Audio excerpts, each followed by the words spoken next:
Assalamualaikum warahmatullahi wabarakatuh. Perkenalkan, nama saya Fauza Fitri dengan NPM 203214014. Saya sebagai moderator akan memperkenalkan teman-teman saya. Yang pertama, Rashid Yuda Harahap dengan NPM 203214016. Yang kedua, Afni Amelia dengan NPM 203214019.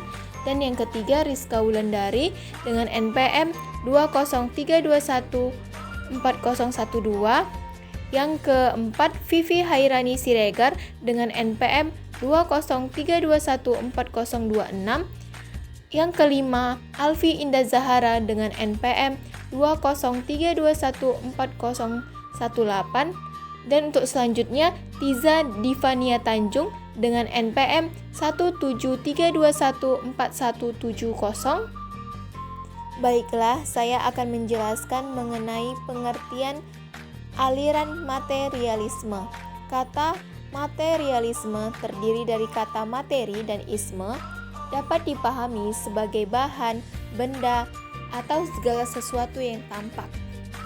Aliran materialisme adalah suatu aliran filsafat yang berisikan ajaran kebendaan, di mana benda merupakan sumber segalanya. Filsafat materialisme memandang bahwa materi lebih dulu ada, sedangkan ide atau pikiran timbul setelah melihat materi. Pandangan ini berdasarkan atas kenyataan menurut proses waktu dan zat. Misal, menurut proses waktu, lama sebelum manusia yang mempunyai ide itu ada di dunia, alam raya ini sudah ada. Ciri-ciri aliran materialisme. 1. Segala yang ada berasal dari satu sumber, yaitu materi. 2. Tidak meyakini adanya alam gaib. 3. Menjadikan panca indera sebagai alat mencapai ilmu. 4. Memposisikan ilmu sebagai pengganti agama dalam peletakan hukum. 5. Menjadikan cenderungan dan tabiat manusia sebagai akhlak. Jenis-jenis aliran materialisme. 1. Materialisme metafisik. 2. Materialisme mekanik. 3. Materialisme dialektis. Dan 4. Materialisme historis. Materialisme metafisik dan materialisme mekanik. 1. Materialisme metafisik. Materialisme metafisik mengajarkan bahwa materi itu selalu dalam keadaan diam, tetap, dan statis selamanya. Seandainya materi itu berubah, maka perubahan tersebut terjadi karena faktor luar ataupun kekuatan dari luar.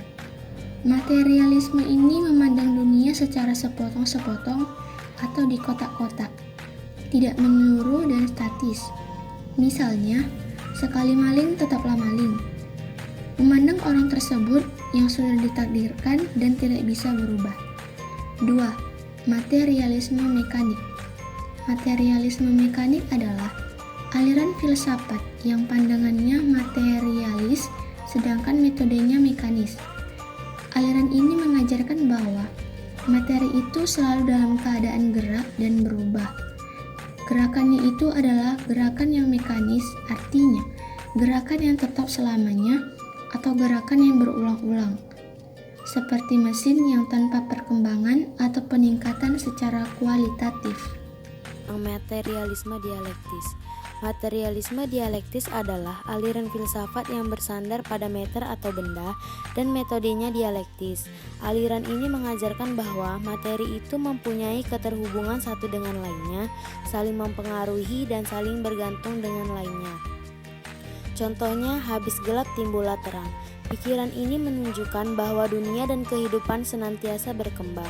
Tokoh-tokoh pencetus filsafat ini adalah Karl Marx pada tahun 1818 sampai dengan 1883 Masehi dan yang Friedrich Engels pada tahun 1820 sampai dengan 1895 Masehi. Materialisme historis adalah pandangan sejarah dialektik dalam proses kerja dan laju perkembangan ekonomi yang dikembangkan oleh Karl Marx dan Friedrich Engels. Dalam pandangan ini, bukan kesadaran manusia yang menentukan keadaan mereka, tetapi keadaan sosial mereka yang menentukan kesadaran mereka. Tokoh-tokoh aliran materialisme ada 4. 1. Demokritos, seorang pelopor pemikiran materialisme klasik dan biasa dikenal sebagai atomisme. 2. Julian de la Mettrie, mengemukakan pemikirannya bahwa binatang dan manusia tidak ada bedanya karena semuanya dianggap mesin. Buktinya badan tanpa jiwa mungkin hidup, sedangkan jiwa tanpa badan tidak mungkin ada.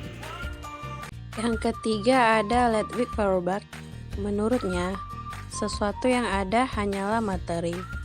Kalaupun sesuatu tersebut benar ada, maka ia pasti memiliki jumlah dan jumlah itu sendiri bisa diukur. Yang keempat ada Karl Marx.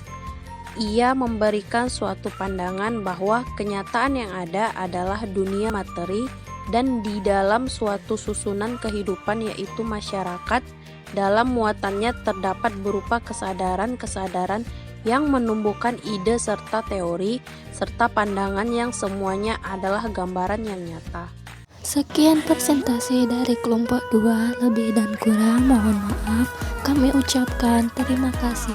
Wassalamualaikum warahmatullahi wabarakatuh.